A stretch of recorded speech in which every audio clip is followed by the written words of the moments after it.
There is an old adage from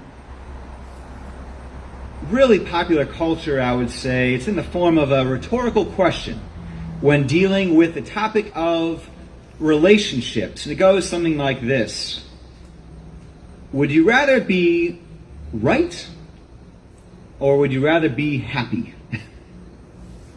Now, many spouses know the truth behind such a question, right?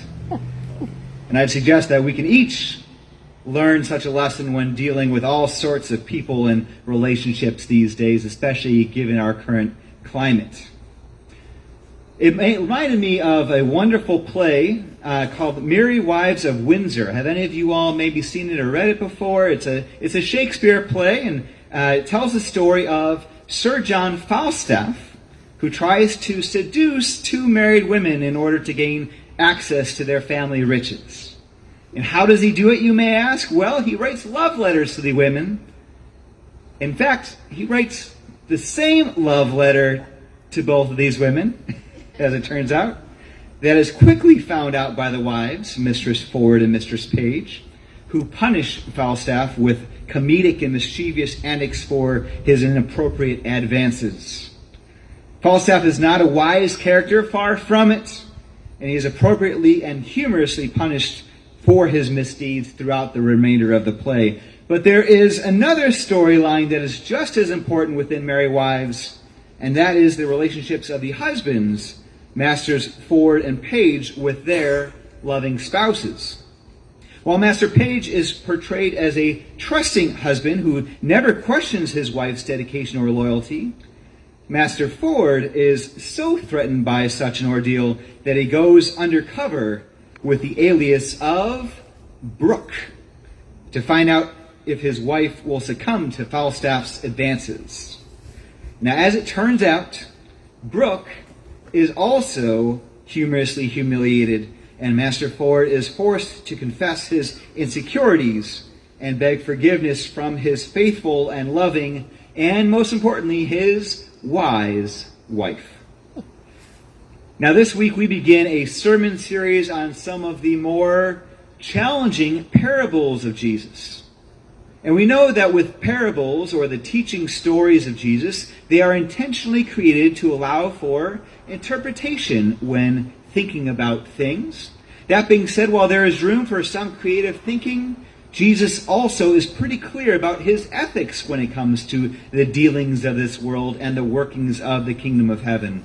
And so today's parable, yes, is about finances and wealth, as we heard from the story. Jesus teaches quite a bit about this subject matter, but it's also about relationships and the importance of maintaining healthy relationships, not only with others, but with our God as well. And so I invite us today to listen with open ears and minds, and most importantly, open hearts, as we get into this challenging tales and as we listen for the good news today. So let's again get back to Luke chapter 16. Again, we're reading from the Gospel of Luke, these opening verses from chapter 16. The lectionary text introduces a pair of subsequent parables from Jesus on the topic of finances and wealth in this chapter. We'll get to the other one, the parable of the rich man and Lazarus, next week. So again, we're teaching these as a pair. And to be candid, our author Luke spends a lot of time on this subject matter. It seems that Jesus knew what we also know today, and that is that how we understand our finances in this world carries with it spiritual and relational consequences that go well beyond our bank accounts. And so Jesus tells the story of the underperforming, the shrewd, and otherwise described as the dishonest property manager. And there are other characters involved in this parable as well. We don't know a lot about the character as identified as this rich man who calls the manager forward to account for these accusations, but we might be able to wager a guess that based upon previous stories of Jesus, the characters of a king or ruler, or in this case a rich man or master, are characters of authority and judgment, and could be associated perhaps with God. Although actually, in the next parable, we're going to learn a rich man is a different type of character, which Jesus will paint in a completely different light. But we'll get into that next week. The manager, to his credit, comes up with a plan. So we know that the manager knows that he's in deep hot water here. He thinks to himself, well, I messed things up. My future with this job is quite over.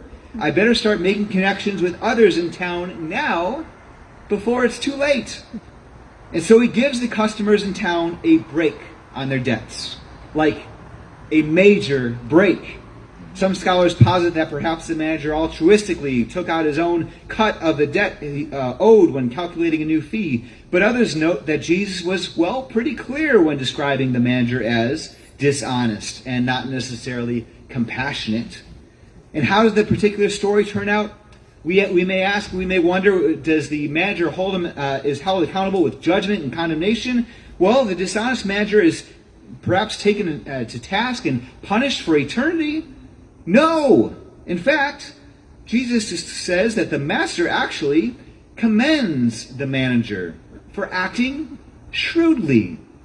Verse 8 goes on to say that there's a lesson to be learned for us Christians. We may benefit, Jesus says, by acting as sharp and cunning as the other folk in this world, those outside of the Christian community. And then, as if this parable is not confusing enough, Jesus adds in verse 9, and I tell you, Jesus says, well, make friends for yourselves by means of dishonest wealth, so that when it's gone, they may welcome you into the eternal homes. It seems that Jesus is presenting a rather challenging, and for us here this morning, confusing dichotomy when understanding how we deal with both money and our relationships in this world. And I wonder, could it be that for Jesus, our financial realities must be held with an appropriate perspective when reflecting also on our human relationships and the workings of this kingdom? Now, as we said before, because these are parables, the reader and each of us here this morning are gathering here today are invited to interpret this story, well, however we would like. We can arrive at the conclusion that the rich man was God, or maybe just a miserly Scrooge character.